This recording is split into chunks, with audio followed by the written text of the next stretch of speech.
What is React? React is a declarative, efficient, and flexible JavaScript library for building user interfaces.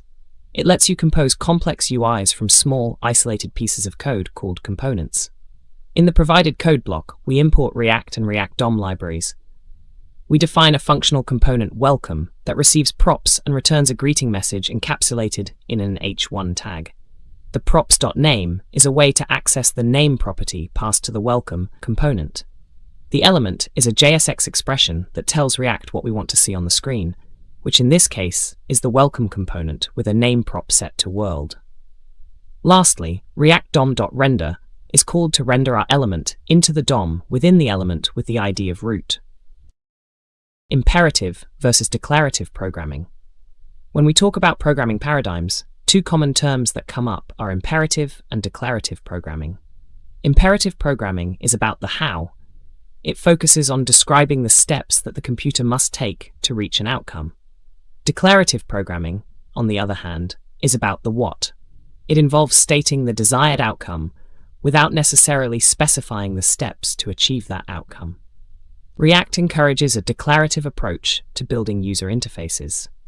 In the code snippet provided, the imperative approach to doubling the numbers in an array is shown through a function that describes every step of the process: creating an empty array, looping over the numbers array, doubling each number, and then adding it to a new array.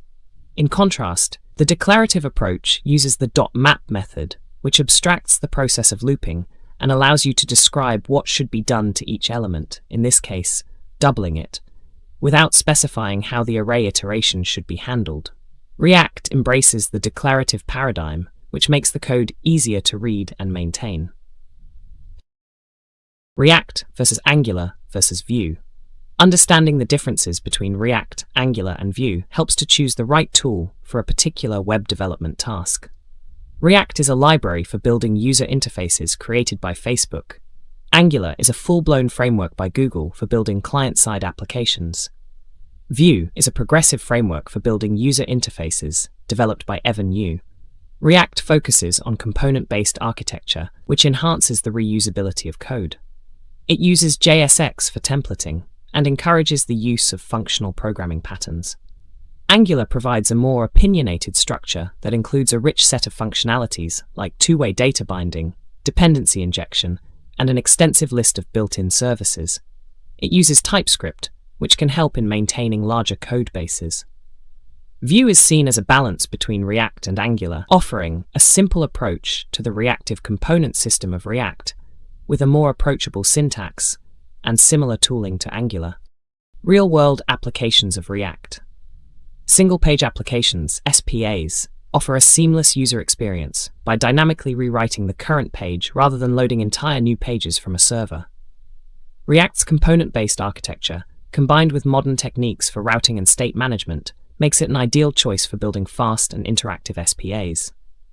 In the provided code, React Router is utilized to create a basic SPA. First, it imports necessary components like React, React DOM, and router components from React Router DOM. Two custom components, Home and About, represent different pages.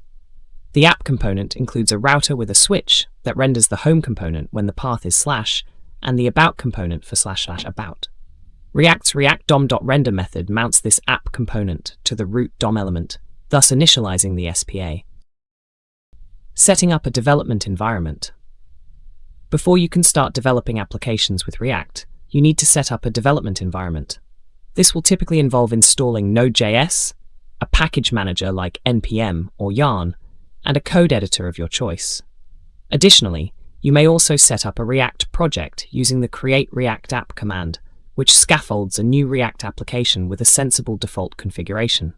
The command npx create React app my app sets up a new React application named my app by downloading and installing the necessary dependencies and creating a new directory with pre-configured settings. You then navigate into the project folder with cd my app. Running npm start will boot up the development server, allowing you to view your React application in a web browser. This setup abstracts away much of the initial configuration, letting developers focus on writing React components right away. Creating a new React app using create React app. To start a new React project, the easiest way is to use the Create React App command line interface tool. It sets up the development environment for you by creating a new project with a sensible default setup. This includes setting up a web server, installing dependencies, and configuring Babel and Webpack. The command npx create react app my react app creates a new directory called my react app with all the necessary files for a React application. After creating the app, you change into your project directory with cd my react app. npm start compiles the app and opens it in your browser. This environment is designed for development purposes and provides features like hot reloading, which automatically refreshes your app when you make changes to the code. Understanding React project structure. The project structure of a React application can initially seem overwhelming due to the number of files and folders. However, each element has a specific purpose. Let's break down a typical React project created with Create React App to understand the fundamental components. The Node Modules folder contains third-party libraries. The public directory holds static assets like the index.html file, which is the entry point for the application, favicon.ico, and manifest.json, which is used for progressive web apps. The src directory contains the source code, including app.js, which is the root component, index.js, which is where React attaches to the DOM, and other components, styles, and tests. Files like .gitignore, package.json, and readme.md handle Git ignoring rules, project dependencies and metadata, and a guide for the repository, respectively. This structure helps organize a project in a scalable and maintainable way. Introduction to JSX. JSX stands for JavaScript XML. It is a syntax extension for JavaScript often used with React to describe what the UI should look like. With JSX, you can write HTML structures in the same file as your JavaScript code, allowing you to use full programming power of JavaScript within HTML. In this example, we're creating a constant called element, which holds a JSX expression. This expression looks like HTML with a h1 tag containing the text, "Hello, world." This JSX is then transformed into JavaScript objects called React elements, which can be rendered to the DOM using the React library. Essentially, JSX allows you to write UI elements in an HTML-like syntax, which gets transpiled to JavaScript that browsers can understand. Writing HTML in JavaScript with JSX. JSX is a syntax extension for JavaScript used with React to describe what the UI should look like. With JSX, you can write HTML structures in the same file as your JavaScript code, making it easier to understand and maintain. This syntax is not valid pure JavaScript, so it needs to be compiled into regular JavaScript, which React does using Babel. In this code snippet, we're creating a constant named element, which holds a JSX representation of an h1 HTML tag with the text, "Hello world." When React processes this JSX, it will convert it into a JavaScript object that describes a DOM node, which React will then use to construct the actual HTML on the page. The JSX compilation step transforms the tag into a call to react.createElement, which React uses to understand what we want to render and how to manage updates to the DOM. JSX vs HTML. JSX is a syntax extension for JavaScript used in React to describe the UI components. While it resembles HTML, it serves as a preprocessor step that adds expressive power to the code by allowing JavaScript expressions within markup. JSX compiles down to React create element calls, which means it's not limited by the capabilities of HTML. In this line of JSX, h1 hello name looks similar to HTML, but it's actually a JavaScript expression. Unlike HTML, JSX supports embedding dynamic content by wrapping JavaScript expressions in curly braces. In this example, the variable name is enclosed within curly braces, which allows the JSX to display the value of name within the rendered HTML. When this JSX is processed, it will compile to JavaScript code that creates a React element, which isn't something HTML can do on its own. Embedding expressions in JSX. JSX allows you to write HTML tags in a JavaScript file. While doing so, it also gives you the power to embed JavaScript expressions inside the HTML. To do this, you enclose the JavaScript expression in curly braces within the JSX. The expression can be a variable, a function call, a complex calculation, or anything that can be a valid JavaScript expression. In the provided code snippet, we define a JavaScript constant name and assign it the string world. Within the JSX, notice how we use curly braces to embed the name variable inside a div tag. When React renders this component, the expression within the brace's name will be evaluated, and the output will be "Hello World." This feature of JSX makes it dynamic and powerful, allowing you to create components that react to changes in the data. JSX attributes and styling. In React, JSX allows us to write HTML-like syntax within our JavaScript code. Just like HTML, JSX elements can have attributes. These attributes are similar to HTML attributes, but with some differences in naming due to their JavaScript nature. Styling in JSX can be done with a style attribute, but its value is an object that holds styles and camel-cased properties as opposed to kebab-cased CSS properties. The code demonstrates a JSX element, a div, with two attributes, class name and style. The class name attribute is the JSX equivalent of the class attribute in HTML, renamed due to class being a reserved word in JavaScript. The style attribute takes an object where the properties are the CSS styles in camel case. Here, background color is the JSX equivalent of the CSS background color, and the value is a string. Similarly, padding is applied with a value of 10px, which adds space inside the div. The content inside the div is a text node, Hello World. Conditional rendering in JSX. Conditional rendering in React is a way to render different components or elements based on certain conditions. It's akin to using if-else statements or ternary operators in regular JavaScript, but within the JSX to create a more dynamic user interface. In the code provided, we define a functional component called welcome that takes in props. Inside the return statement, we use a ternary operator within braces to implement conditional rendering. If props.isLoggedIn evaluates to true, the component will render h1 welcome back. If it is false, it will render h1 please sign up. This is a JSX-specific syntax that makes it straightforward to conditionally render components in a React application. Lists and keys in JSX. In React, rendering lists of elements is a common task that can be accomplished by mapping over an array of data. Each list item requires a unique key prop to help React identify which items have changed, are added, or are removed. Keys should be given to the elements inside the array to provide a stable identity. In the code provided, there is an array of numbers called numbers.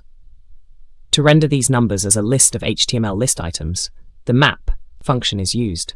This function iterates over each element in the numbers array and returns a new array of lie elements. The key prop is crucial here. It's assigned the string value of each number to uniquely identify each element.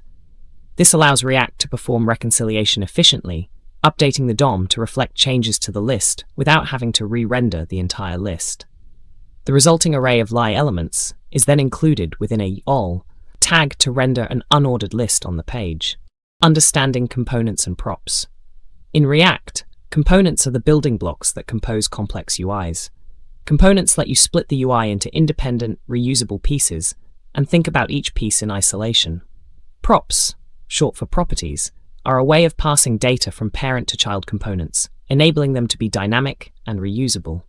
In this example, welcome is a functional component that takes in props as its argument. It returns a React element, which is essentially a description of what you want to render to the DOM. The JSX h1 hello props.name gets compiled to JavaScript and will result in a greeting message that includes the name provided through props. The variable element demonstrates how components are used. It is a JSX expression that tells React to create a welcome component with a name property set to Sarah. When React renders element, it will pass the name prop to the welcome component, which will result in the component displaying "Hello Sarah." Finally, React DOM.render is used to render element into the DOM in the HTML element with the ID of root. Functional versus class components. In React, components come in two forms, functional and class. Functional components are simpler and typically used for presenting UI with or without using hooks for state management and lifecycle effects. Class components are more complex and provide more features out of the box, such as state management and lifecycle methods. The provided code shows both a functional component and a class component. The functional component greeting functional uses the useState hook to provide state functionality, It is concise and makes use of a function to return the JSX. The class component greeting class, on the other hand, extends React.component and uses the constructor to initiate state and a render method to return JSX. Both serve the same purpose, but are structured differently. Functional components are generally recommended unless you specifically need features from class components that hooks do not provide. Composing components.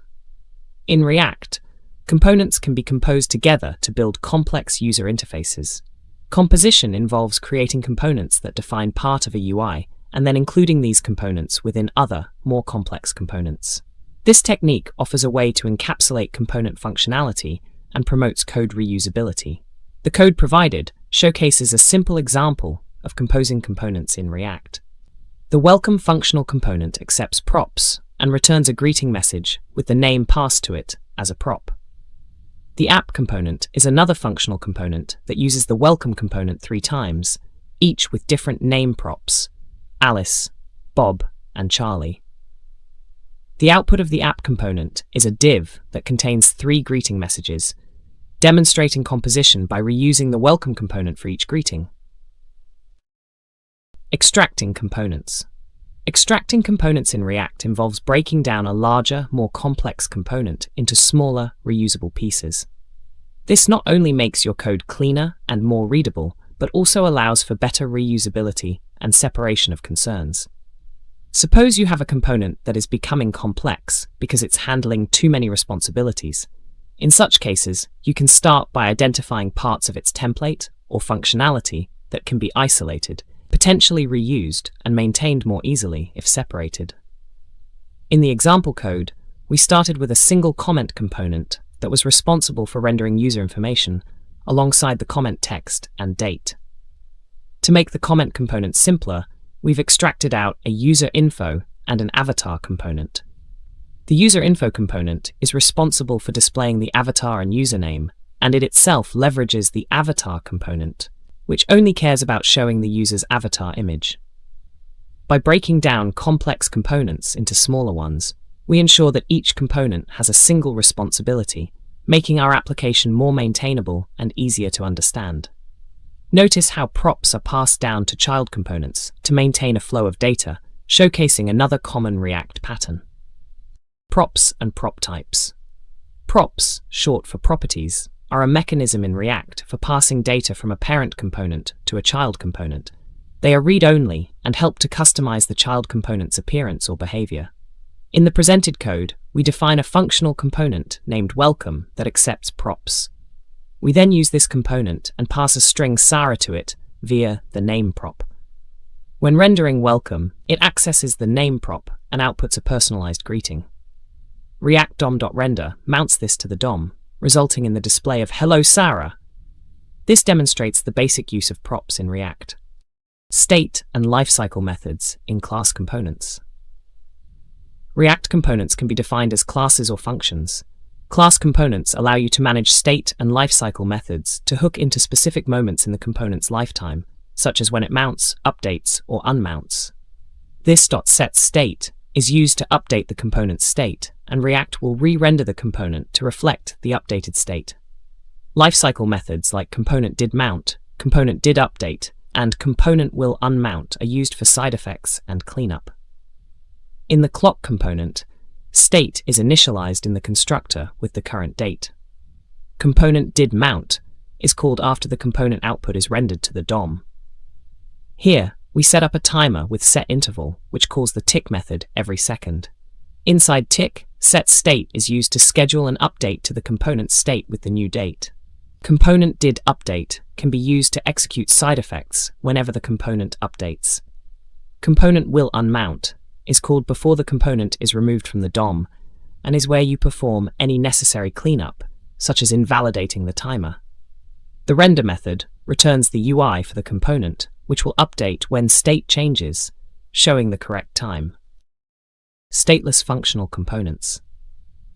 In React, stateless functional components are a way to write components that only concern themselves with the presentation of the UI and do not manage the state or lifecycle methods. As of React 16.8, stateless functional components can use hooks to utilize state and other React features. But in their simplest form, they are just plain JavaScript functions that return what the UI should look like. The code defines a stateless functional component named welcome that accepts props as its only argument. Props is an object that the parent component passes down to the child component, and it contains any data that the child component might need. In this case, welcome expects to receive a name property. When rendering, the component returns a single JSX element, an h1 tag with a greeting that includes the name passed in through props. This is a purely functional approach, as the component does not have or manage any internal state, making it predictable and easier to test. Rendering components conditionally. In React, you might want to render different elements or components based on certain conditions. This is known as conditional rendering. React's JSX allows you to embed expressions in curly braces, including JavaScript logical operators like and, logical and conditional, ternary operators to control what gets rendered. In the code provided, we create a functional component called welcome that takes props as an argument. Inside the rendered JSX, we have a ternary expression. This expression checks the value of props.isLoggedIn. If props.isLoggedIn is true, it renders h1 welcome back h1. If false, it renders h1 please sign up. The outcome depends on the value of isLoggedIn prop passed to the welcome component when it's used in a parent component. Understanding state in React. In React, state refers to a structure that keeps track of changes within a component. It is an object that determines how that component behaves. State can be updated using the setState method or the updater function returned by useState in functional components, which also tells React to re-render the component to reflect the new state. In the provided code, we have a counter class component that uses state to keep track of how many times a button has been clicked. The component initializes its state with a count of 0 within the constructor. The method incrementCount is defined to update the state, incrementing the count by 1. When the button is clicked, the incrementCount method is invoked, triggering a state update and causing React to re-render the component. The new state is then reflected on the screen, showing the updated count to the user. setState explained. In React, setState is an asynchronous function that is used within components to update the component's state object. When state is updated, React then re-renders the component to reflect the changes. It is crucial to use setState because direct manipulation of this .state is not allowed, as it won't trigger a re-render of the component. In the code example, this.setState, count thisState.count plus 1 is used inside a class component method to increment a count state property. When setState is called, it schedules an update to the component's state object with the new value for count. Once the state is updated, React automatically invokes the re-rendering process for this component and any of its children that are affected by this state change. It's important to note that setState should not be called directly if you are within the render or the constructor phase of the component lifecycle, as it may lead to unexpected behavior. Passing state as props. In React, state represents the part of a component that can change over time. Components can pass their state down to their child components as props. This is a common pattern to share dynamic data with child components, allowing the child components to render or behave according to the state data they receive. In the provided code, we have a parent component class that has a state initialized in its constructor with a greeting. Inside the render method, it renders a child component, passing the state value this.state.greeting as a prop called greeting. The child component is a functional component that receives the props object. It accesses props.greeting to render the greeting message. When the parent component state changes, it will automatically re-render along with its child components, effectively propagating the changes down the component tree. Lifting state up. In React, lifting state up is a technique for managing shared state across components by moving the state to the closest common ancestor. If two or more child components need to share and manipulate the same data, it's often necessary to lift the state to their parent component, so the state can be managed in a centralized location. In the code provided, parent component is a class-based component that maintains a piece of state called shared data. It renders two child components, child component A and child component B. Both child components receive shared data and a function onStateChange as props. This function is used to update parent component's state from the child components.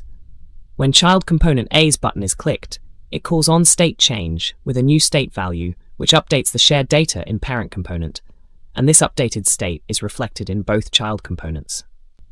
This is how the lifting state up pattern works, allowing multiple components to interact with and update a shared state. State immutability. In React, state immutability refers to the practice of never directly modifying the state object, but instead creating a new object when changes need to be made. This is crucial for the predictability of your application, and for React to detect changes and update the component efficiently. To update state safely, you should use the setState method or the stateUpdate function from the useState hook, which both queue updates and respect the immutability. In the code example, the setState method is called with a function that takes the previous state, prevState, and returns a new object with the updated count property. This ensures the state object is not mutated directly. Similarly, when using the useState hook, setCount is called with a function to update the count based on the previous count, again respecting immutability. This pattern helps in maintaining a clear flow of data and allows React to optimize re-rendering. Using state hooks in functional components, useState. In functional components of React, you can manage state using the useState hook. This hook is a function that lets you add React state to function components. Calling it declares a state variable. The useState returns two values, the current state and a function that updates it. In the code, we have a counter functional component. We import useState from React and use it to declare a state variable count initialized at 0. The useState hook returns an array with two elements, the current state value, count, and a function to update it, setCount. The button in the JSX has an onClick handler set to an arrow function that calls setCount with the new count value, count+1. When clicked, it increases the count by 1, and React re-renders the counter component with the new state. Handling DOM events. In React, events are handled very similarly to how you'd handle them in plain HTML JavaScript, but with some syntax differences. React event handlers are named using camel case rather than lowercase. When you specify an event in JSX, you pass a function to the event handler rather than a string. In this example, the handleClick function is an event handler. We pass it to the onClick prop on the anchor element to define what should happen when the user clicks the link. Notice that we're calling ePreventDefault to prevent the default action of the link, which is to navigate to a new page. Instead, we log a message to the console. This pattern is common in React. You define a component, create handlers for events you want to listen to, and attach those handlers to the corresponding elements in your JSX. Binding event handlers in JSX. In React, events are named using camel case, as opposed to lowercase in HTML. In order to respond to these events, we provide a function, the event handler. The context of this in these handlers can sometimes be lost, depending on how they're defined, leading to errors or unexpected behaviors. To ensure this refers to our component instance within our handler, we need to bind the method to this. There are several ways to do this, and I'll show you a common pattern below. In the code above, we have a toggle button class component. In the constructor, we bind the handleClick method to this using this.handleClick equals this.handleClick.bind this. This ensures that when handleClick is invoked as a result of the button's click event, this will refer to the toggleable button instance, allowing the method to access the component's state and methods. The handleClick method then toggles the state of isToggleOn. In the render method, we pass this bound function to the onClick prop of the button element, setting up the button to react to click events, passing arguments to event handlers. In React, event handlers like onClick or onChange are often used to react to user actions. Sometimes it's necessary to pass additional arguments to an event handler. This can be done using arrow functions or with the bind method. Let's take a look at how to pass arguments to our event handlers in a React component. In the example code, we define a logging button component with a handleClick method that logs an ID. Notice how we pass the argument 42 to handleClick within the render method. When defining the onClick handler, we create an arrow function that calls handleClick with the desired argument and the event object. This approach is useful because it allows the event handler to access the event object in addition to custom arguments.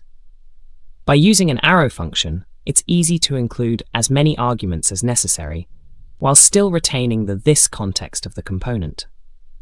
When handling the click event, handleClick will receive the passed argument 42, followed by the event object itself. Event handling in class versus functional components. In React, events can be handled differently in class components compared to functional components. Class components use methods to handle events, while functional components use functions defined within the component or hooks. Below are examples of handling a click event in both types of components. In the class component example, handleClick is an arrow function property of the class. This ensures this is bound to the instance of the class, making this.handleClick available as the event handler. When the button is clicked, the message button clicked in class component is logged to the console. In the functional component example, handleClick is a function declared inside the functional component. This function gets recreated on every render, but it captures the event and logs button clicked in functional component to the console when the button is clicked. Both handle the event, but the class component requires this binding, while the functional component utilizes closure. Synthetic event in React. In React, synthetic event is a cross-browser wrapper around the browser's native event. It has the same interface as the browser's native event, including stop propagation and prevent default, except the events work identically across all browsers. This is particularly beneficial when dealing with the varied event systems in different browsers. When an event is triggered, React creates an instance of synthetic event that gets passed to the event handler you have defined. In this React component, we have a handleClick method that acts as an event handler for a click event. The event parameter in the handleClick method is a synthetic event provided by React, which wraps the native DOM event. We can access the native event through event.nativeEvent if needed. Event.preventDefault is called to prevent the default action that belongs to the event. The render method returns a button element. When it is clicked, the handleClick method is invoked, demonstrating the usage of synthetic event. Using conditional rendering. In React, conditional rendering refers to the ability to render different components or results based on certain conditions. The concept is similar to how you use conditional statements in JavaScript, such as if or ternary operators, to execute different actions based on different conditions. This technique allows you to make your React components more dynamic and responsive to the state of your application. In this example, the welcome function takes props as its argument. Check the isLoggedIn prop using the ternary operator, a shorthand for if-else. If isLoggedIn is true, render the welcomeBack component. If false, render the welcomeGuest component. This approach provides a cleaner and more concise way to toggle between components based on the application's state. Finally, the React DOM.render method is used to mount our welcome component to the DOM, with the isLoggedIn prop, indicating the current authentication status. If-else statements. If-else statements are a fundamental part of controlling the flow of a program, allowing different content to be rendered based on certain conditions. In React, you can use them inside render methods or other methods to conditionally render components or elements. It's important to remember that if-else can't be used inside JSX directly, because JSX is just syntactic sugar for React.createElement calls, which expect expressions, and if-else statements are not expressions. In the provided code, we define a React component welcome that takes a prop isLoggedIn. Inside its render method, we check the value of isLoggedIn using an if-else statement. If isLoggedIn is truthy, it renders a welcome message for returning users. Otherwise, it renders a sign-up prompt for new users. In this way, the UI adapts to the state of the user's authentication. This pattern is common for showing or hiding elements and components based on the application's state. Ternary expressions. Ternary expressions in React are a succinct way to conditionally render components or elements. It's similar to an if-else statement, but is inline and returns one of two expressions based on a condition. The syntax is condition exprif true, exprif false. Below is an example of using a ternary expression in a functional component to conditionally render a message based on the isLoggedIn prop. In the provided code snippet, the welcome message functional component takes a prop isLoggedIn. Within the JSX, a ternary operation checks if isLoggedIn is true. If it is, the component renders a welcome back message. If it is not, it renders a prompt to sign in. The ternary operator is an elegant way to handle two possible rendering outcomes based on the truthiness of a given condition. Logical and operator. In React, the logical and operator can be used to conditionally render components or elements. It is a succinct way to render an element only if a specific condition is true. If the condition evaluates to true, the element right after the and operator will be rendered. If the condition is false, React will ignore and skip the element. In the code example, the component mailbox receives a prop unread messages, which is an array. The expression inside the curly braces checks if unread messages.length is greater than 0. If the condition is true, the h2 element with the message, you have unread messages.length, unread messages, will be rendered.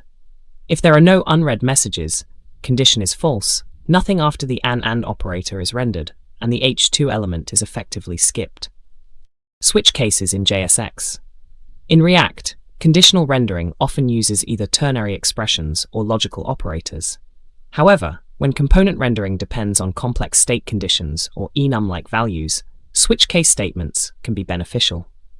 Although JSX does not support switch case statements directly within the JSX syntax, you can use them in the render method or functional component body before the return statement to determine which component to render.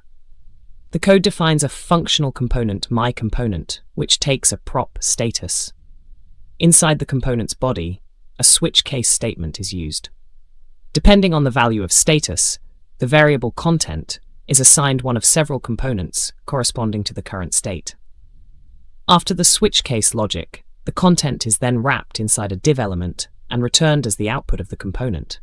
This approach keeps the JSX clean and focuses the conditional logic in a single section of the component, which can improve readability and maintainability, preventing component rendering, returning null. In React, you can conditionally render components based on a certain condition. Sometimes you don't want to render anything at all. React allows a component to return null instead of rendering any DOM elements, thereby preventing any component output on the screen. This is particularly useful for hiding components without having to remove them from the component tree or apply any CSS rules. In the provided code, we have two components, warning banner and page. The warning banner accepts a prop called warn. If warn is false, the component returns null, effectively rendering nothing. Otherwise, it renders a div with a warning message. In the page component, there's a button that toggles the state show warning. When the state is true, the warning banner is rendered. When false, no warning is shown because warning banner returns null. This demonstrates how returning null can conditionally hide or display a component without affecting the hierarchy of the DOM. Rendering multiple components. In React, rendering multiple components typically involves mapping over an array of data and transforming each item into a JSX element. To help React identify which items have changed, are added, or are removed, a unique key prop should be assigned to each element in the array. This is crucial for performance and helps with efficient updates. In the provided code snippet, we start with an array of numbers. We then use the map function of the array to iterate over each element. During each iteration, we return a li element that represents the current number, converted to a string and set as the key prop. This key prop is unique for each item and helps React track individual list items when the list changes. Finally, we render the array of evli items inside a ul element. React will efficiently update and render this list in the DOM, only applying changes where the keys that indicate a change has occurred. Mapping an array to components. In React, rendering lists of elements can be achieved by using the JavaScript map function. This function transforms each item in an array and returns a new array.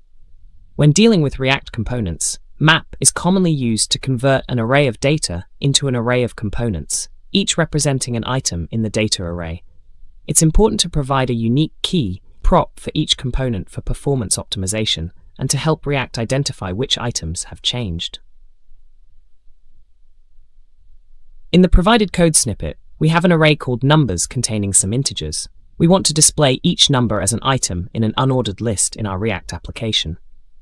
To achieve this, we use the map function to iterate over each item in the numbers array. Inside the map function, we return an lee element for each number, assigning a unique key prop using number.toString. This key helps React track changes to the list. The resulting array list items consists of lee elements that are rendered within a UL by calling react-dom.render. As a result, an unordered list of numbers is displayed on the page. Using the key prop. In React, the key prop is a special attribute you should include when creating lists of elements. Keys help React identify which items in the list are changed, updated, or deleted, and thus play a crucial role in optimizing the performance and predictability of the list rendering process. In the provided code snippet, numbers is an array of numbers that we want to render as a list.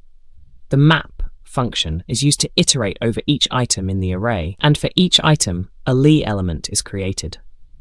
The key prop is given a unique value for each lee element, which in this case is the string representation of the number.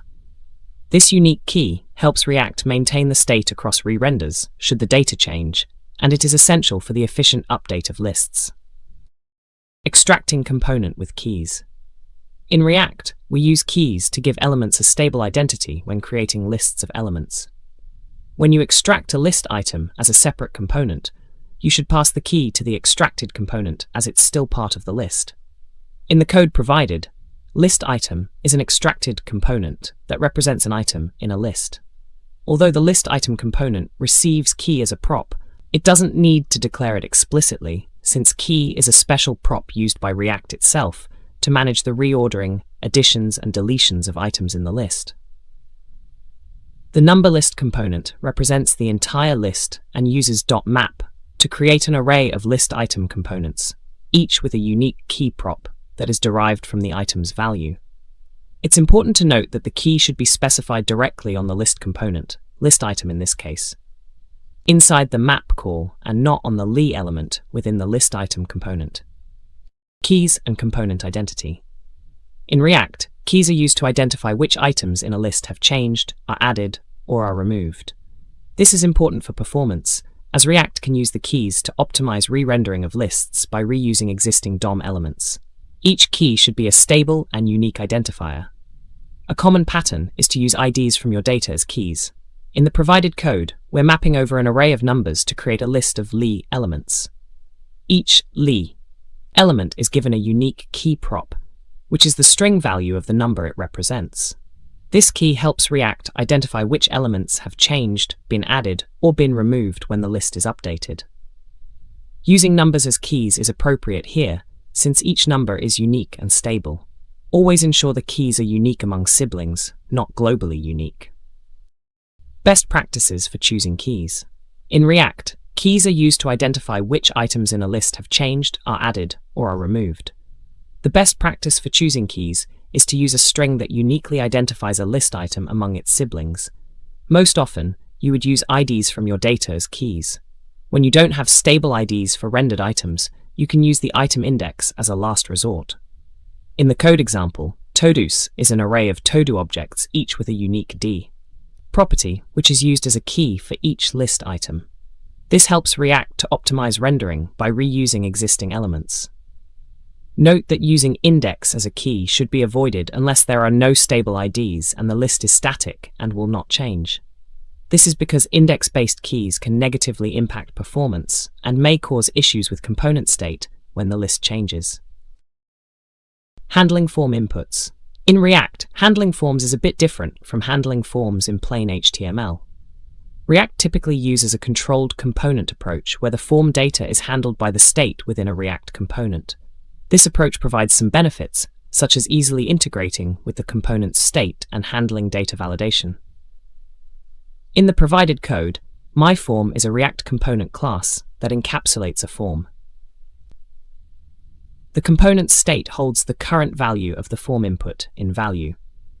The handleChange method updates the state to the current input value whenever the user types into the form's input field, ensuring the state is the single source of truth. The handleSubmit method is called when the form is submitted, preventing the default form submission with event.preventDefault and displaying an alert with the input value. This setup results in a controlled component where the React state dictates the input field's behavior. Controlled versus uncontrolled components. In React, forms can be handled with two types of components, controlled and uncontrolled. A controlled component is one where React controls the form data, meaning the form data is handled by the state within the component. An uncontrolled component, on the other hand, allows the DOM itself to manage the form data, using refs to interact with the form elements directly. In the provided code, we define a controlled component called controlled form. It uses the useState hook to keep track of the input state. The handleChange function updates this state whenever the input changes, ensuring that React is the single source of truth for the input's value. The input field's value is set explicitly by the state, and any changes to the input update the state. When you submit the form, the current state value is alerted. This makes it easier to integrate the current form state into the rest of your app's UI and logic. Using the useState hook for form inputs. The useState hook is utilized in React to manage state in functional components. For form inputs, it's common to have a state variable for each input field to track its value. This ensures that the input field is a controlled component, giving us the ability to control the input's value and respond to changes via React state. In the code above, the useState hook initializes input value with an empty string representing the value of our input field. The setInputValue function is used to update the state whenever the input changes, which is handled by the handleChange function.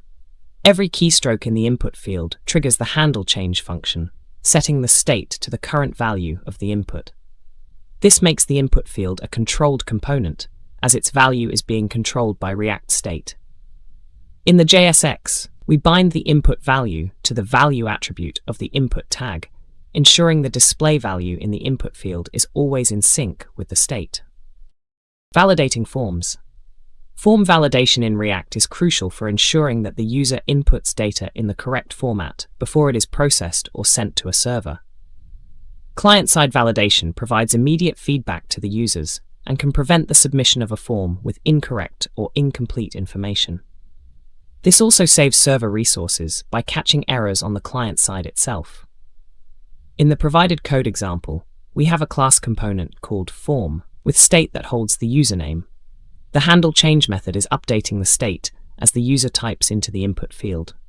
The handleSubmit method first prevents the default form submit action using event.preventDefault. It then checks if the length of the username state is less than 3 characters. If so, it alerts the user that the username must be at least 3 characters long. If the validation passes, the next steps to submit the form or call an API could be included. The render method returns the JSX for the form, where onSubmit is bound to handleSubmit and onChange is bound to handleChange. Using ref in form elements. In React, refs provide a way to access DOM nodes or React elements created in the render method. In the context of form elements, refs can be used to obtain the current value of an input without relying on state or props, which can be especially useful when dealing with form submissions. In the provided code, we import useRef from React to create a reference, inputRef, pointing to an input element. In the handleSubmit function, we prevent the default form submission with event.preventDefault and use inputRef.current.value to access the input element's current value. This value is then displayed in an alert pop-up when the form is submitted. The ref attribute on the input element tells React to assign the input DOM node to the inputRef variable, granting us direct access to that node. Lifecycle methods overview. In React, Each component has several lifecycle methods that you can override to run code at particular times in the process. Understanding these methods is key to managing stateful components and dynamic content. Lifecycle methods are mainly used for class components, and hooks are used for functional components to achieve similar outcomes. The three phases of component lifecycle are mounting, updating, and unmounting. The code snippet defines a React class component with several lifecycle methods. The constructor is used to set up the initial state and other initializations. The component didMount method is called after the component is inserted into the DOM and is often used for API calls. The component didUpdate method is invoked after the component updates and can be used for DOM operations or additional network requests.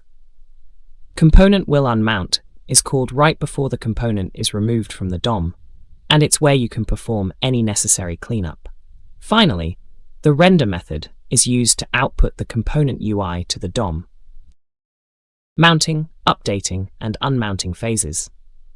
The mounting phase is the initial phase in the lifecycle of a React component, during which the component gets created and inserted into the DOM. In this snippet, constructor initializes the component state and binds methods. Component didMount runs after the component output has been rendered to the DOM, often used for setting up timers, fetching data, or manually changing the DOM. Render method returns the necessary React elements to construct the DOM representation of the component. Using the useEffect hook. The useEffect hook allows you to perform side effects in your components. Some examples of side effects are data fetching, subscriptions, or manually changing the DOM. It tells React that your component needs to do something after render. React will remember the function you passed and call it later after performing the DOM updates. In this code, we have a component called example that uses useState to keep track of a count state variable. The useEffect hook is used to perform a side effect right after the component mounts, and after any subsequent renders, only if count has changed. When count changes, the effect will run again, updating the document's title to reflect the number of times the button has been clicked.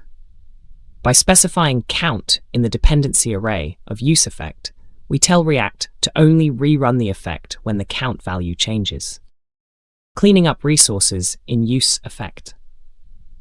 In React, the useEffect hook is used for performing side effects in functional components. It can also be used to clean up or dispose resources to prevent memory leaks and other issues when a component unmounts or before the effect runs again. This cleanup phase is especially important for operations like event listeners, timers, or subscriptions that should be terminated to avoid unwanted behavior and optimize performance. In the provided code, we define a functional component called timer component. Within it, we utilize the useEffect hook to set up a timer that logs a message after a second. The empty dependency array as the second argument to useEffect indicates that the effect should run only once after the initial render. The return statement within the useEffect hook's callback function specifies a cleanup function. This function will be called when the component is about to unmount, or before the effect runs again, which, with an empty dependency array, would only occur if the component re-renders. The cleanup function's role here is to clear the timer with the clearTimeout function, ensuring that the timer does not persist beyond the lifecycle of the component, thereby preventing potential bugs or memory leaks. Custom hooks for lifecycle logic. In React, lifecycle methods are used to perform actions at different stages of a component's life. However, with the introduction of hooks, we can encapsulate lifecycle logic into custom hooks. This provides a way to reuse lifecycle logic across different components. A custom hook is a JavaScript function whose name starts with use and can call other hooks. The provided code demonstrates a simple custom hook called useCustomHook. It takes a callback function as its argument. The useEffect hook is used inside our custom hook to mimic the component didMount and component willUnmount lifecycle methods. The empty dependency array, C, passed to useEffect ensures the effect runs only once after the initial render, mirroring component didMount. The returned function inside the useEffect cleanup is for the logic you wish to run when the component unmounts, which is similar to component willUnmount. You can use custom hook anywhere inside a functional component to attach the lifecycle logic it contains. Optimizing performance with lifecycle control. In React, optimizing performance with lifecycle control involves implementing should component update to prevent unnecessary re-renders. It checks for changes in props or state to determine if re-rendering is really needed. This can significantly improve performance, especially for large and complex component trees. In the code, should component update is defined in a class component. It compares next props.data with current props.data to decide if the component should update. If these are equal, it returns false, preventing the update and render process. By doing so, it avoids the potentially costly rendering process when there is no actual change in the data that the component represents, thus optimizing performance. Implementing such comparisons helps in keeping the component updates more efficient and tailored to actual changes in data. Setting up React Router. React Router is a library for routing in React applications. It allows navigation between different components, changing the browser URL, and keeping the UI in sync with the URL. To set it up, first install React Router DOM package, then use Browser Router as the router wrapper, and route components to define paths and their corresponding components. In the provided code, Browser Router, aliased as router, wraps the application's route definitions. Switch is used to group route components and render only the first route that matches the current location's path. Each route specifies a path and a component to be rendered when the path matches the current URL. The exact prop in the first route ensures that it only matches when the path is exactly /. Home, about, and contact are simple functional components that represent different pages in the application. This setup creates a basic single-page application, SPA, where navigation between these pages does not reload the entire application. Route configuration. Route configuration in React Router allows you to define how your application responds to different URLs. By setting up routes, you can map components to paths, determining which component renders when a user navigates to a particular location.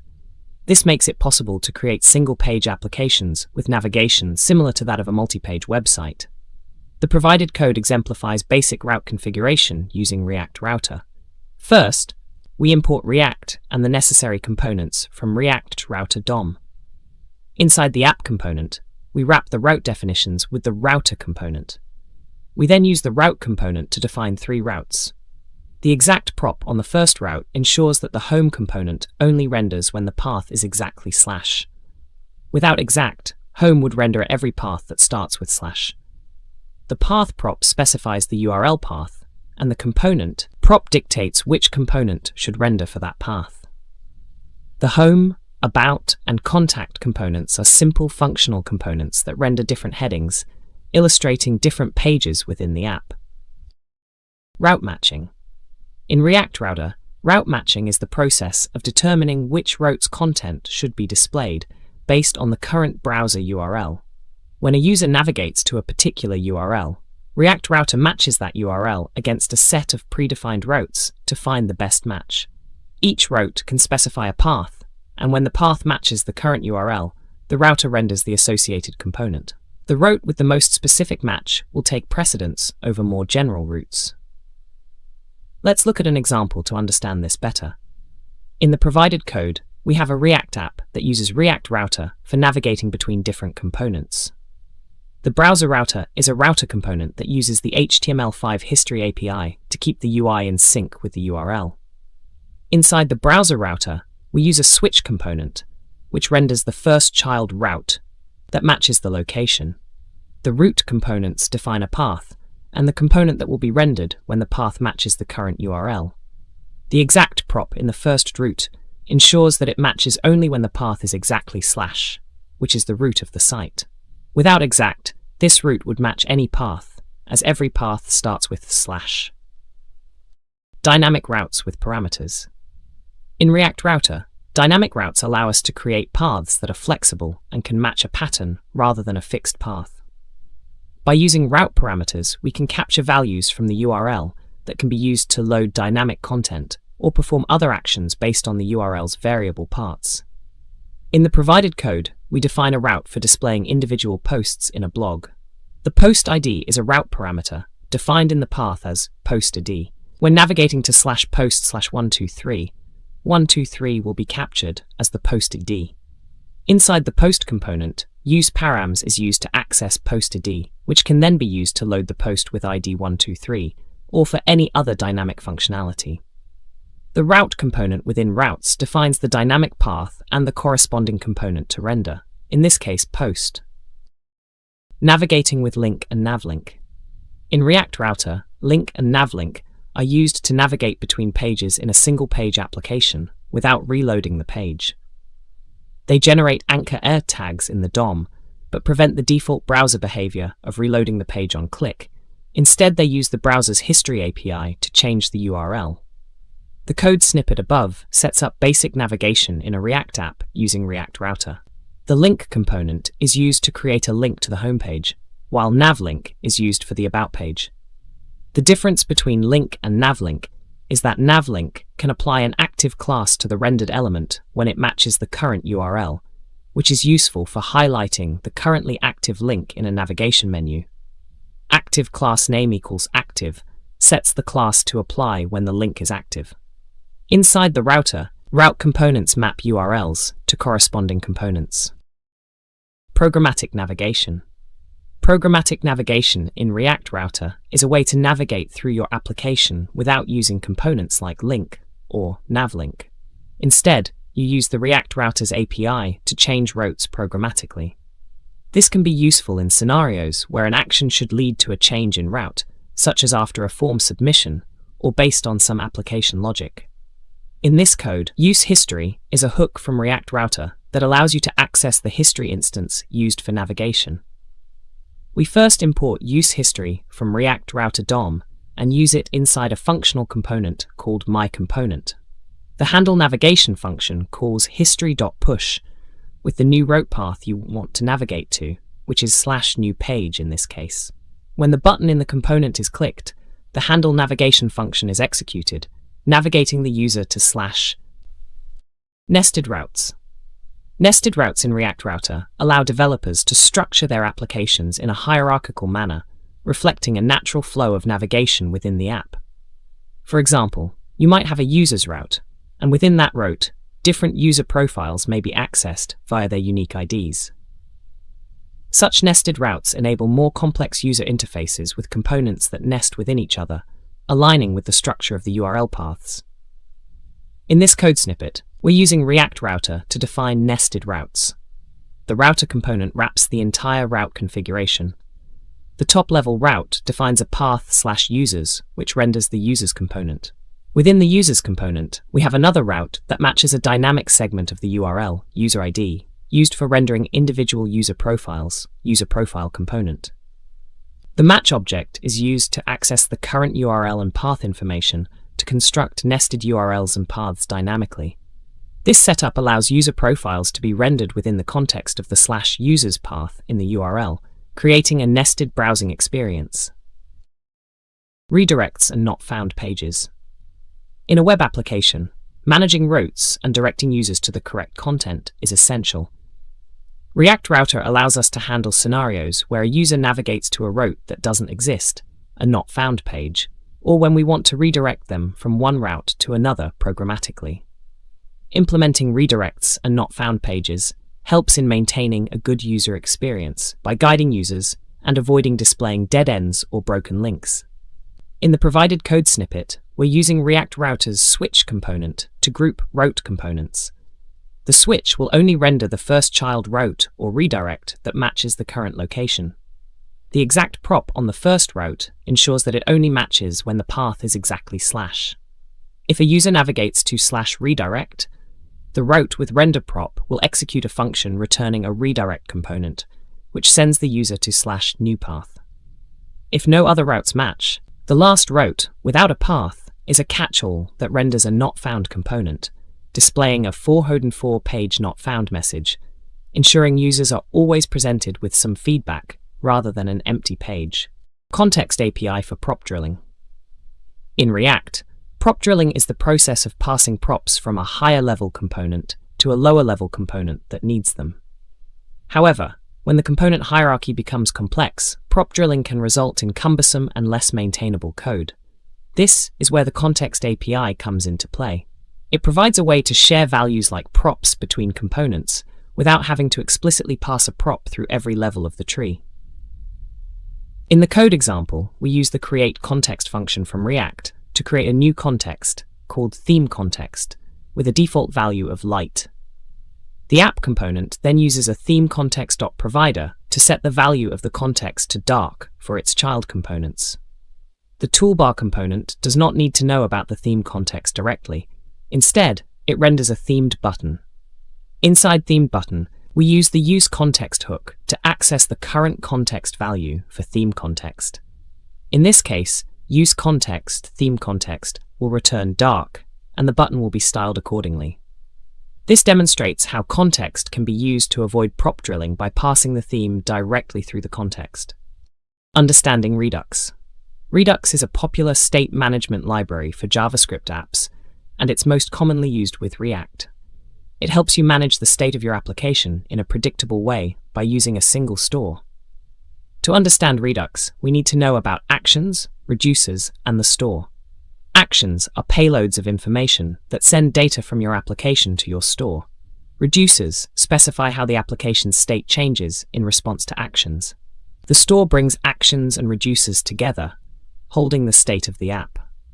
The following code will illustrate creating a Redux action, a reducer, and setting up a Redux store. In the code example, we first import the createStore function from the Redux library. We define an action creator increment, which creates an action with the type increment. A reducer function counter is defined to handle the state change. It takes the current state initialized to 0 and an action.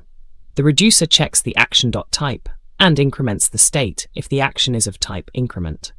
The createStore function is used to create the Redux store with the counter reducer as an argument. The store.subscribe method is a listener that logs the current state every time it changes. Finally, with store.dispatch increment, we dispatch the increment action to update the state in the store. Implementing Redux with React. Redux is a predictable state container for JavaScript apps, which is often used with React. It provides a centralized store for all the state in your application, which can only be changed by dispatching actions which are processed by reducers. To use Redux with React, we typically use the React Redux library for easy integration. Below, you will find an example of how to set up a simple Redux store, connect it to a React application, and dispatch actions from React components. The code snippet begins by importing the necessary modules and setting up the constants and action creators necessary for Redux. It defines a simple counter reducer that increments a count state in response to an increment action. Using the createStore function from Redux, we create a new store with the counter reducer. In the React counter component, we display the count and provide a button that will dispatch the increment action when clicked. We then map the Redux state and dispatch methods to the props of the counter component using the connect function from React Redux. This connected component is wrapped with a provider, which is given the store and makes it accessible to the components.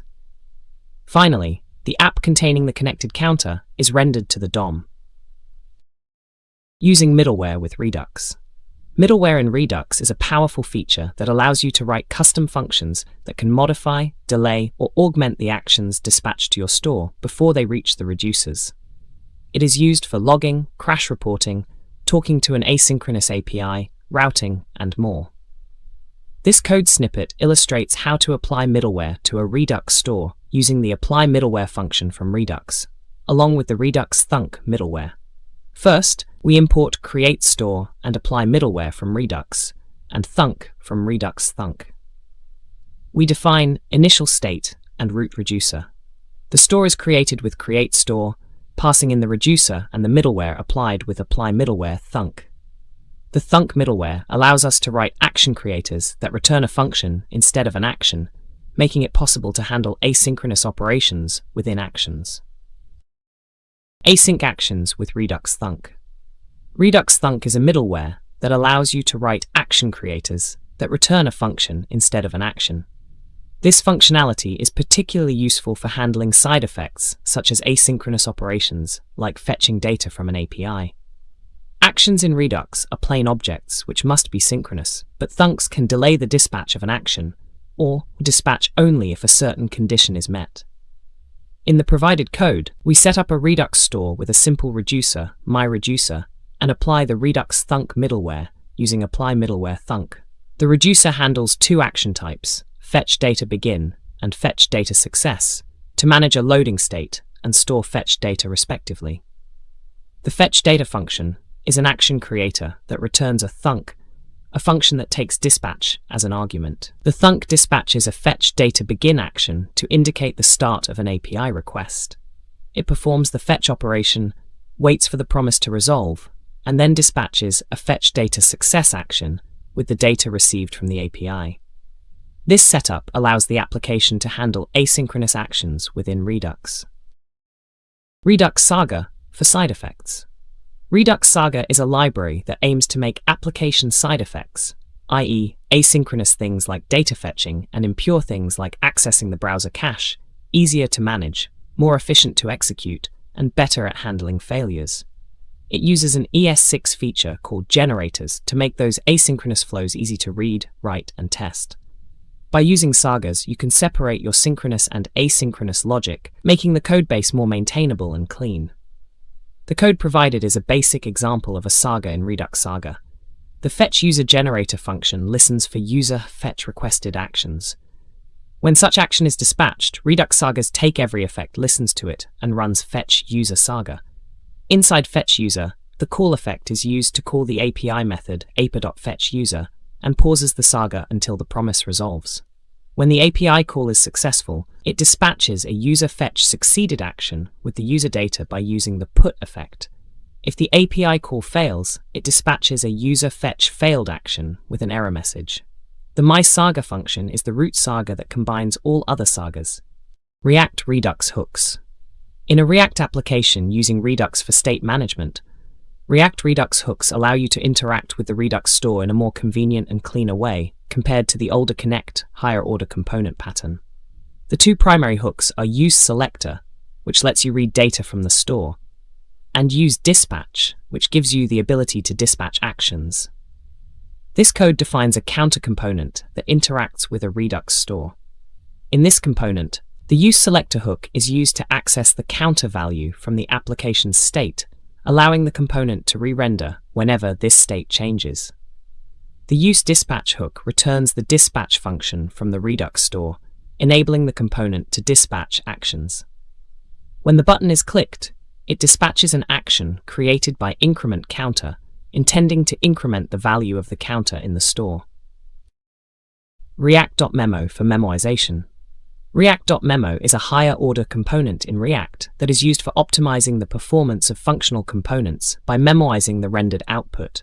It prevents unnecessary re-renders by comparing the previous props with the new props, and re-renders the component only if the props have changed. In the provided code snippet, React.memo is used to wrap a functional component, myComponent. This wrapper tells React to memoize the component's output based on its props. If the props haven't changed since the last render, React reuses the memoized output, thus skipping the rendering process for this component. It essentially provides a performance boost, particularly in cases where the component renders often with the same props. Using pure component. In React, re-rendering components can be costly for performance, especially when there are no actual changes in the DOM. Pure Component provides a way to avoid unnecessary re-renders by implementing shouldComponentUpdate with a shallow prop and state comparison. It is beneficial for components with simple props and state, where a shallow comparison is sufficient to determine if re-rendering is needed. In the code, myComponent extends Pure Component instead of the regular component. This means myComponent will not re-render if its props and state are superficially identical to the previous ones. Shallow equality. By superficially identical, we mean that the old props and new props are the same in memory or have equal values for all of their properties. This is different from deep equality, which is a more expensive, recursive comparison of values. The pure component effectively prevents unnecessary renders, but be cautious. If your component relies on deep object mutation, pure component might not update when the underlying data changes, as the shallow comparison won't detect deep changes. Should component update lifecycle method. The should component update lifecycle method allows us to control whether a component should re-render when its state or props change. It's a way to prevent unnecessary renders and thus optimize performance, especially for large and complex React applications. In the provided code, my component is a class-based React component that uses the should component update method. This method receives the upcoming props, next props, and state, next state as arguments.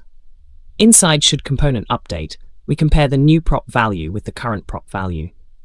If they are not equal, which suggests that the prop has changed, we return true to allow the component to re-render. If they are equal, we return false to prevent an unnecessary render. This method is particularly useful when the render operation is costly and we want to avoid rendering components when there is no actual change in the data they represent. Using the use memo hook. The use memo hook is a hook in React that allows you to memoize expensive functions so that the result can be reused without having to recompute it on every render. This is especially useful when you have a compute-heavy function that returns the same result if the inputs are the same. In the provided code, use memo is being used inside a React component called component, which takes props A and B.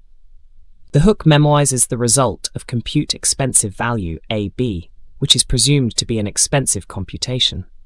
The use memo accepts a function and an array of dependencies. The memoized value will only be recomputed when either A or B changes, otherwise, the cached result will be returned. This means if the props A and B do not change between renders, the expensive function will not rerun, thus saving on unnecessary calculations and preserving performance. Using the use callback hook. The use callback hook is used to memorize callback functions in functional components. This is beneficial when passing callbacks to optimize child components that rely on reference equality to prevent unnecessary renders. Use callback will return a memoized version of the callback that only changes if one of the dependencies has changed, which is useful for performance optimization. In the code, use callback is imported from React and used in a parent component. A callback named memoized callback is defined with an empty dependency array, meaning it will only be created once and maintained across re-renders. This callback logs a message but can contain other actions. Child component receives memoized callback as a prop.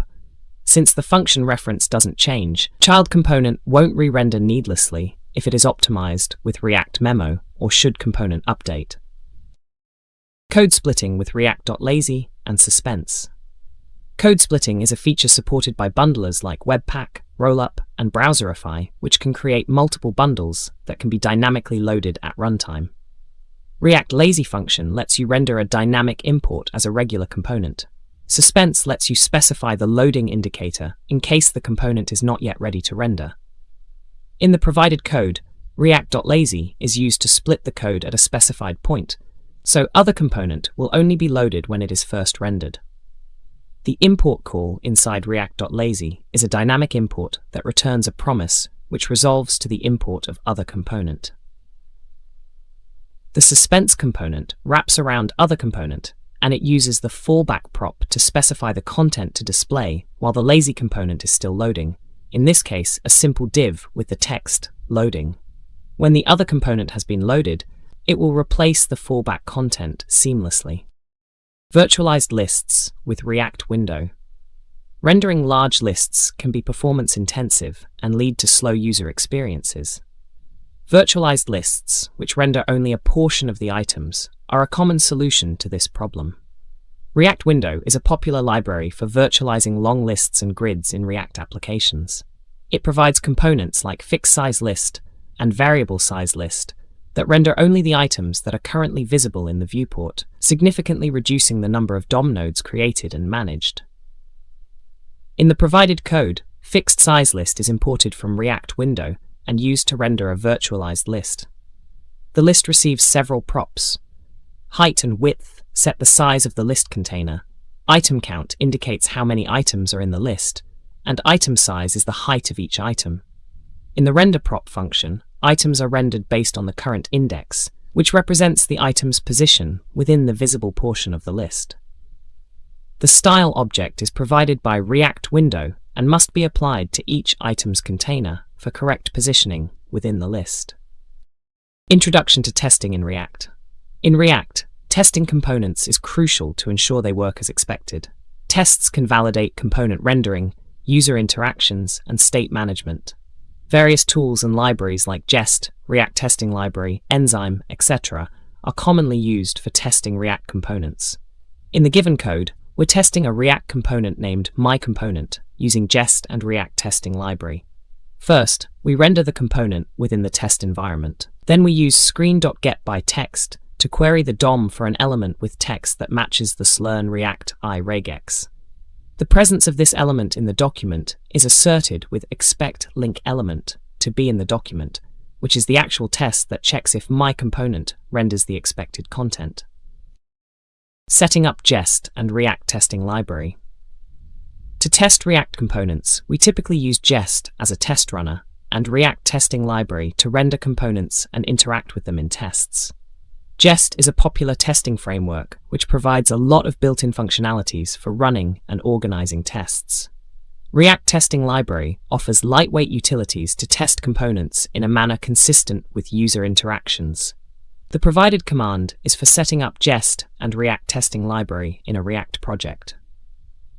Running this command in a terminal within your React Apps directory will install Jest, which is used for running tests and providing assertions, and React Testing Library, which allows you to render React components in a test environment and interact with them as a user would. @testing-library/jest-dom extends Jest's expect function with custom matches, making it easier to test DOM elements. After installation, you usually need to configure Jest by creating a jest.config.js file or adding a Jest configuration section in your package.json. Writing unit tests for components. Unit testing React components ensures that individual parts of the app's UI behave as expected when isolated from the rest of the application. To test React components, we typically use testing libraries like Jest along with React Testing Library, which provides utilities to interact with React components in a testing environment. The aim is to simulate user interactions and verify that the components render and behave correctly in response. The provided code demonstrates a basic unit test for a React component called myComponent. The test uses Jest as the test runner and React Testing Library's render function to render the component into a virtual DOM. It then uses screen.getByText to query the virtual DOM for an element with the text "Hello World." If such an element exists, expect checks that it is part of the document. If the component renders the expected output, the test passes. Mocking in tests.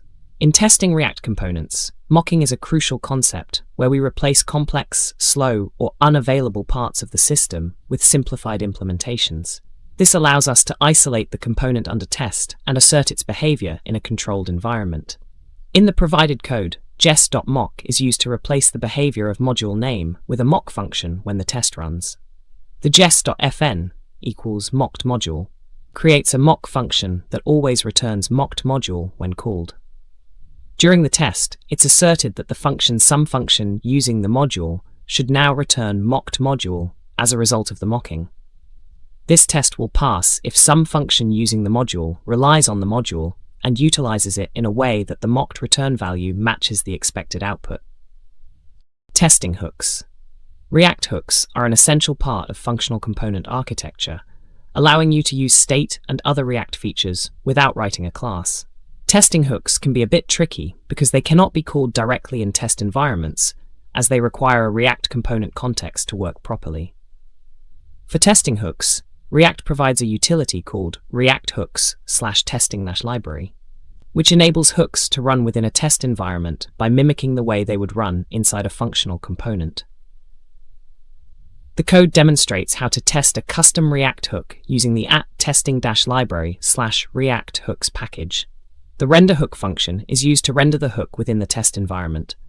the hook's return values and functions can then be accessed via the result.current property. The expect function is used to assert the hook state before and after the state update. Any state updates or function calls that would typically trigger re-renders in a component must be wrapped in the act function to ensure the test runner takes these updates into account correctly. End-to-end testing with Cypress.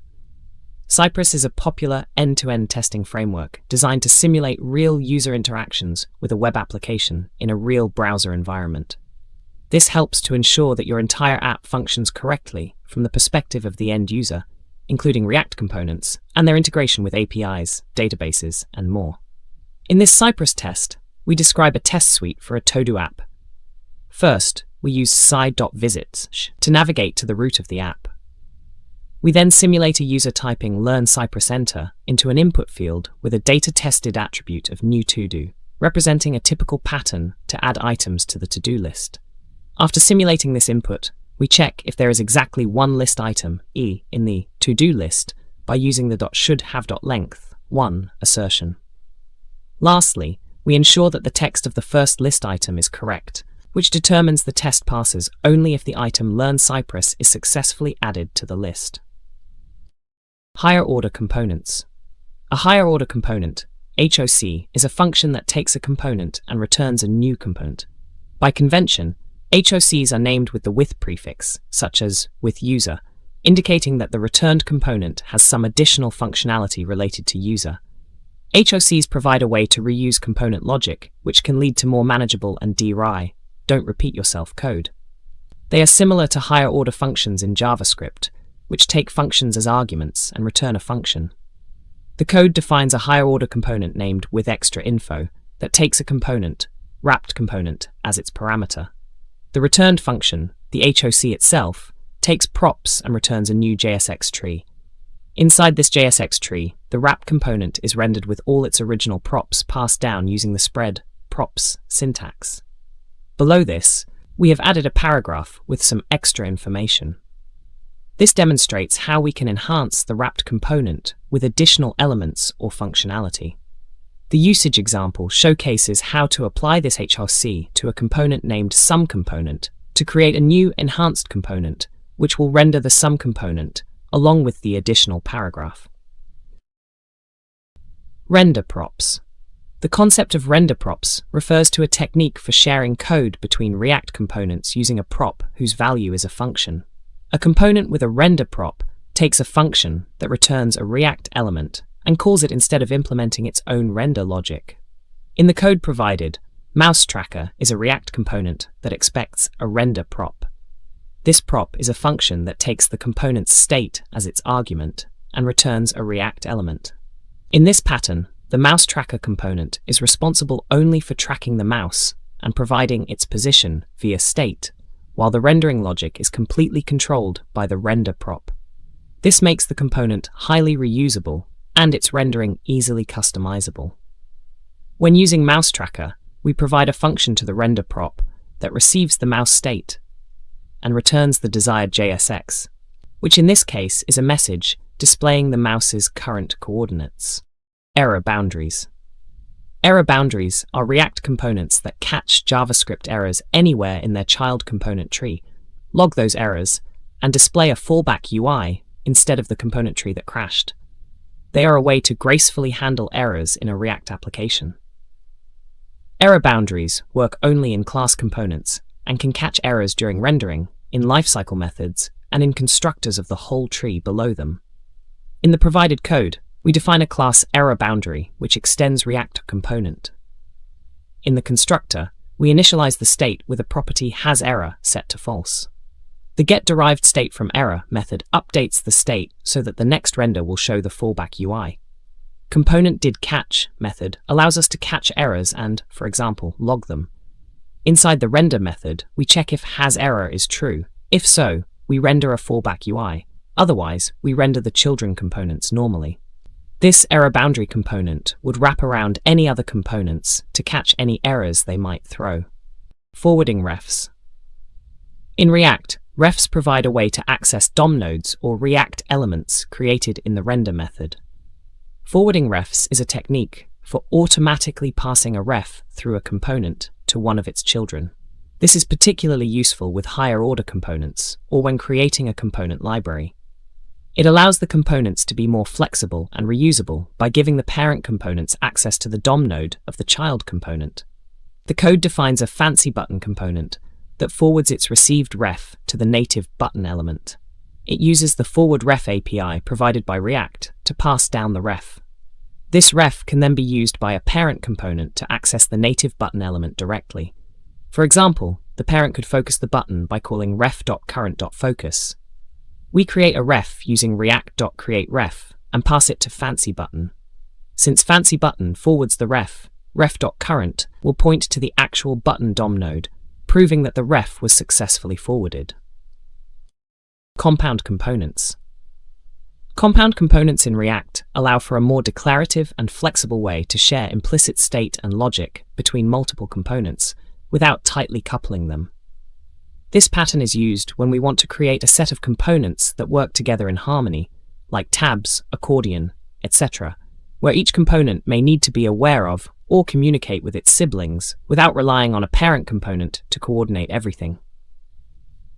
In the code provided, we define a tabs component that uses the React context to share the activeIndex state and setActiveIndex function with its child components. TabList is a simple container that holds tab components, which are buttons that change the active index when clicked. Tab panels is another container for tab panel items, where each tab panel displays its children only if its index matches the active index. Notice how the tabs context wraps the children of tabs, allowing tab and tab panel to consume the context without prop drilling. This illustrates compound components in action, where each component has a specific role in the UI, and the shared active state logic is handled implicitly through context. Server-side rendering. Server-side rendering, SSR, is a technique in which React components are rendered to HTML on the server rather than in the browser. When a user requests a page, the server prepares the HTML for the entire page and sends it to the browser, which can be immediately displayed to the user. This can improve performance and is beneficial for SEO, as search engines can crawl the server-rendered content more easily. The code provided sets up an express server and the necessary endpoint to handle incoming web requests. The React DOM server.renderToString function is used to render a React component app to its initial HTML. The rendered content is then injected into a template literal representing the basic HTML structure of the page. The response sent back to the client includes the complete HTML page with the server-rendered content inside the root div. Finally, the server is set to listen on port 3000. When a request comes to the root path, this server-side rendered page will be returned, providing the benefits of SSR.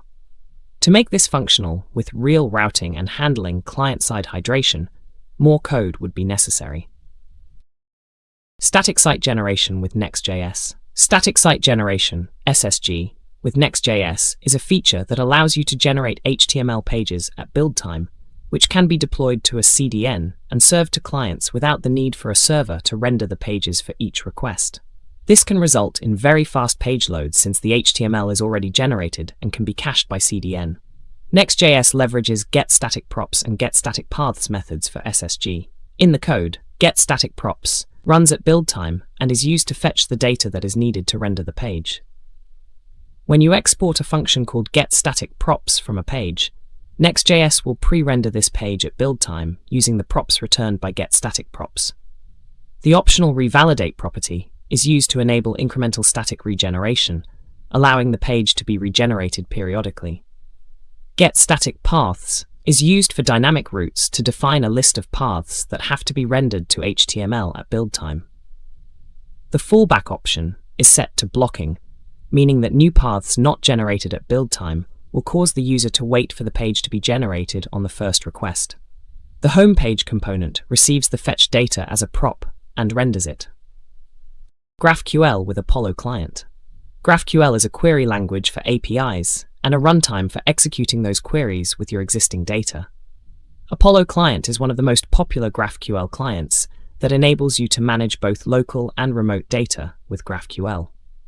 In a React application, integrating Apollo client involves setting up the Apollo provider, which makes the client available throughout your component tree, and using hooks like useQuery to fetch data. The code initializes an Apollo client instance by providing the GraphQL API endpoint and setting up an in-memory cache. It defines a GraphQL query using the GQL template literal to fetch dog breeds. The dogs functional component uses the useQuery hook to execute the getDogs query and manages the loading and error states. It displays a drop-down containing dog breeds fetched from the data. Finally, the app component wraps the dogs component with Apollo provider, making the Apollo client instance available throughout the React component tree by passing it as a prop to the Apollo provider. TypeScript with React. Using TypeScript with React allows developers to explicitly type their components and state, providing better tooling and reducing runtime errors. TypeScript helps in catching errors during development, which can lead to more reliable code. For a TypeScript React component, types are assigned for props and state, if used, and can utilize interfaces to describe the object shapes. In the provided code snippet, an interface iProps is defined to describe the shape of props that the Hello World component expects. The component is typed as react.fc iProps, which is shorthand for react.functionComponent iProps, and ensures that the component will receive an object with a message property of type string.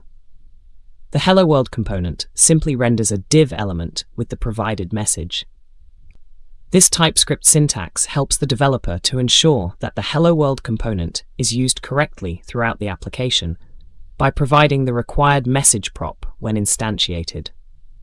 Building your React app for production. When you build your React application for production, you create an optimized version of your app that can be deployed to a web server. The process involves minimizing and bundling your code, optimizing images, and setting environment variables for the production. Here's how you typically build your app using Create React App. Running npm run build triggers the build process provided by Create React App, which is a set of tasks to prepare your app for production. This command will bundle your React application using Webpack, optimize the build for the best performance by minifying assets, for example, and save the output into the build directory. The result is a set of static files that can be served by any web hosting service or server. When you deploy these files, your React app will be accessible in a production environment with performance enhancements and without unnecessary development code.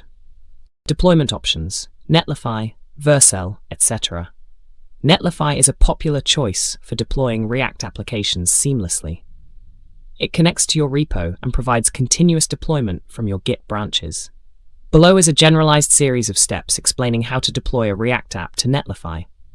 No specific code block is required for this explanation, as deployment to Netlify involves setting up continuous deployment from a Git repository rather than running a specific script or function within your codebase. Implementing continuous integration, continuous deployment. Continuous integration, CI, and continuous deployment, CD, constitute a modern software development practice involving the frequent integration of code into a shared repository and the automated deployment of code to production. An example of CI/CD in action can be setting up a pipeline using GitHub Actions, which automates the build and deployment process every time a commit is pushed to the master branch. This YAML configuration is for a GitHub Actions workflow, where the name signifies the workflow's name. The on section tells GitHub to trigger the workflow on pushes to the master branch. The jobs define the tasks that will be executed. In this case, build is the job to run on an Ubuntu latest virtual environment. The job includes steps for checking out the codebase with actions checkout at v2, installing dependencies with npm install, building the project using npm run build, and finally deploying it with npm run deploy. This example does not include actual deployment scripts, as those are dependent on the hosting service being used, but typically npm run deploy would be a custom script in your package.json that handles the deployment. Using environment variables. Environment variables are crucial in a React application for managing configuration settings that should not be hard-coded into the application's source code. This could be sensitive data, like API keys, or application-specific settings, like the backend URL. React has built-in support for environment variables, which can be set in the .env file in the root of the project and accessed in the application through process.env. In this code, React App API URL is defined in a .env file at the root of your React project. It is then accessed in the application via process.env.reactapp API URL. Note the React App or prefix. This is required for create React App to expose the variable in the application. Without this prefix, the variable would be ignored in the build process. The console.log statement would print the API URL set by the environment variable to the console. Accessibility in React. Accessibility, often abbreviated to ALMY, in web development means enabling as many people as possible to use web applications, including people with disabilities. When building React applications, it's important to make them accessible because this can affect your user base and also has legal implications in many countries. React supports most accessibility standards, such as YARIA, which defines a set of additional HTML attributes to improve accessibility. The code sample demonstrates a basic accessibility implementation in a React component. The tab index attribute is used on the H1 element to indicate that it should be focusable, allowing users navigating by keyboard to focus on it. The ARIA label attribute on the paragraph provides an accessible name for screen readers. The button element is inherently focusable and activates on keyboard enter press, making it accessible for keyboard users. Using on-click event for buttons ensures that users with assistive technologies can interact with them. This snippet is a starting point for making an accessible React app. React DevTools for debugging. React DevTools is a browser extension available for Chrome and Firefox that provides a set of inspection and debugging tools designed for React applications. With React DevTools, developers can inspect the component hierarchies, observe component state and props in real time, and track down performance issues. Although there isn't a specific code block for installing React DevTools, the process typically involves adding the extension to your browser. Once installed, you can open the Developer Tools panel in your browser, and a new tab labeled React will appear. This tab grants access to the features of React DevTools. For instance, when you inspect a component, you can view and edit its current props and state, allowing for a tightened debug loop. Additionally, you can observe how components relate to each other within the hierarchy. React DevTools also include performance profiling tools that help identify slow components. Folder and file structure best practices. A well-organized folder and file structure is crucial for maintaining a large code base, especially when working in a team environment. It makes the code easier to navigate, maintain, and scale. React projects can benefit from a standardized structure. Here's an example of a recommended folder and file structure for a React project. In the given structure, src is the main directory containing all the source code. Inside src, components like button and navbar are encapsulated in their own folders with their respective style files. These self-contained components can be easily reused throughout the application. Containers hold components that are connected to the data layer or state management logic, such as home.jsx. Utility functions are stored in the utils folder. The root level of src includes app.jsx, which is the main component, and index.js, the entry point of the app. Style files, like index.css, define global styles. The public folder contains static assets like index.html, which is the HTML template for the React app. This structure promotes modularity and scalability. State management best practices. It's generally good practice to have a single source of truth for your application's state. This means you should manage the state in a centralized location, which can prevent state inconsistencies and make debugging easier. In this example, we use React's context API with a reducer from useReducer hook to manage the state globally. We set an initial state and define a reducer to handle actions. The state provider component wraps the application's components, allowing any child component to access and manipulate the state using the useStateValue hook we exported.